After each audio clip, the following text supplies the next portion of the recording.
REV, GME, and BBBY all had a great run up today at the backdrop of a falling market. Josh, I've added to my Revlon call position. I sold off some of my calls on Bobby. Part of the problem for me is I've got some calls I'm still underwater in for August 19th, so I'm looking for exit opportunities. But luckily, thanks to this run in Bobby, it happened. Very curious to see what happens next week, particularly with Monday and Tuesday when we have the T+1 and T+2 exposure on that front. Also interesting to note that GME closed above 40. If you follow PiFi streams, which you should be doing, you'll note there's an expected high amount of ETF FTDs that we believe will peak on Monday, this coming Monday. That plus whatever GEX exposure has from GME closing above 40 might be interesting for Monday and Tuesday. Personally, I'm pretty much going to do what PiFi does and consider selling covered calls on Monday, maybe Tuesday. I also, just like my Bobby position, I still have my lingering OPEX position from July that basically turned out to be an OPEX. And it's suffice to say I am slightly, and by slightly I mean majorly, underwater in that. I'm not quite at a 6-figure loss, but I am staring down a 5-figure loss. If I can trim that back down, particularly if there's a last minute bump up on Monday or Tuesday, I'll probably seek to exit those contracts or at least roll them out for that. And lastly, there's the Revlon play. I don't know what to make of the Revlon play, but I have learned well enough by now to always buy a hell of a lot of theta when it comes to this stuff. And so because of that, the Revlon calls I've been targeting are pretty much the January 2023 contract. I closed out some of my 35 calls a few days ago, nice little profit on that, as well as my $7 calls.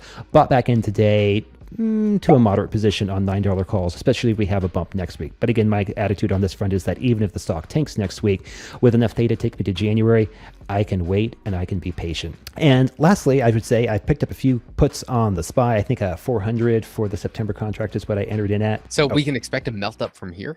Exactly. Yeah. So once I bought those puts, you expect the SPY to skyrocket, of course.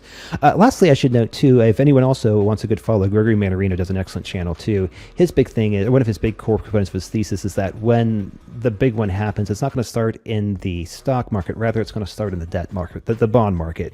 And the litmus test that he uses consistently for that is the yield on the 10-year treasuries. Just a quick note, when yields are going up on treasuries or bonds, it means that the value is decreasing. It's inversely related. So the point is that if people start selling off treasuries or bonds or whatever, right, that sends the yields up. And when this goes through, this would be, Greg argues, massively bearish for the market, or that is the stock market, because he would argue, and he is probably correct, that the stock market derives a lot of its value from the debt market. So the debt market blows up, bam, you're going to have issues in the equities market. So anyways, that's kind of where I'm at right now. I still am underwater in my October GME calls, but again, the way I kind of view my October calls is I've got 2 more potential OPEXs to ride that out to see where it takes us. We'll see what happens in August. We'll see what happens in September. But in any event, I need to take my own advice and say, Justin, when you buy call contracts, don't be shy about paying for theta. Yeah, what I did, I sold quite a bit of BBBY calls today because my time was running out. And but at a profit though, right? Oh yeah, like, yeah. You must have been green. Yeah. Quite a severe profit, which I got extraordinarily lucky on. I was down pretty severely. They were expiring in September, so I said screw it, or it's like September, August, or something like that. I'm not entirely sure. I know I sold them, but I will be looking to re-enter. Especially, I'll probably wait and see if we get above $10, because if we get above $10, that's when the longs become in control of the chain, and it could really run, and the market makers could get a hold, like they could let a hold of it, and who knows where it could go. So above 10, I'm going to buy back in, and I'm going to chase pretty heavily. Rev, I didn't do anything with. GME, I didn't do anyway. I'm underwater heavy on my GME calls. I'm going to be looking to reposition those, especially after Monday. The gamma exposure since we've closed above 40s, it should be decent enough to hopefully see a rise. And if Justin was alluding to that, there was that ETF FTD. I don't follow. I've been very inactive in the markets lately, but I'm trying to get back into it. So we'll kind of see what happens. Revlon, yep. Complete YOLO. Yeah, Josh, also one other thing too, so let's follow up on this thing too. So if we do have a positioning for OPEX, that would suggest that, again, big hat tip to PiFi for explaining it to my dumbass self multiple times, is that they theoretically, when they run the stock, they want to run it from the lowest position possible. So that means in the week or two leading up to OPEX, they want to send it down. In the past, one of the modus operandi they've done to do this is you buy a bunch of puts, in the money puts. So the thing you would look for is you see a bunch of in the money puts coming in. If you're on the fence about, hey, listen, do I sell my calls now for August or do I wait it out? That would probably be a very clear, at least for myself, that'd be a very clear sell sign. Like, listen, just eat whatever loss it is, and you can always buy it back at the bottom, because that would suggest they're trying to use the option market makers to slam the stock down.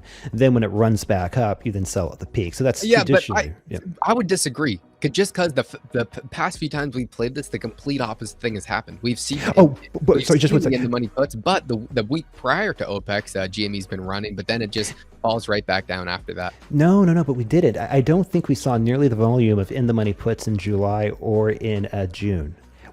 You're talking about extreme volume of in the money puts being bought to deliberately try and run the price. And yeah, I would agree that is a high possibility. I don't know what's going to happen with OPEX. The past 2 times it has completely failed. Are those obligations compounding? Have we missed something completely and we're just absolutely wrong? That's always a possibility, as we're too retards to state it bluntly.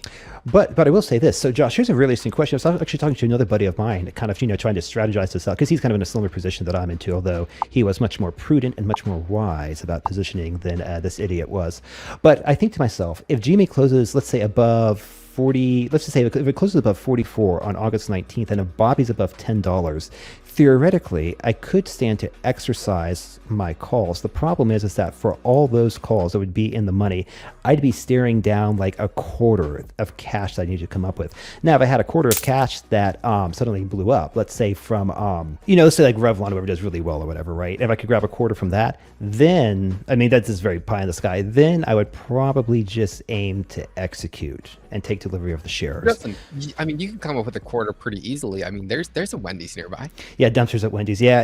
I know. Let's think about it. If you're running 24 hours of a clock, 50 cents a person, I mean, you're gonna get there in no time. Yeah. Thank you, Josh. Surge pricing. I like to charge $1. Anyways. Well, but inflation, of course. Inflation. Yeah. Times are tough.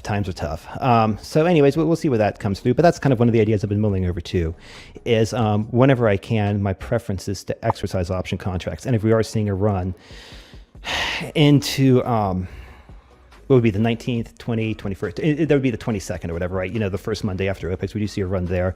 Then once you exercise the calls, you can write covered calls on that. And then again, you just pay attention to Gamma Max. Whenever you get close to Gamma Max, that's when you start writing covered calls and, so you start pulling risk off the table, tightening up your stops, etc.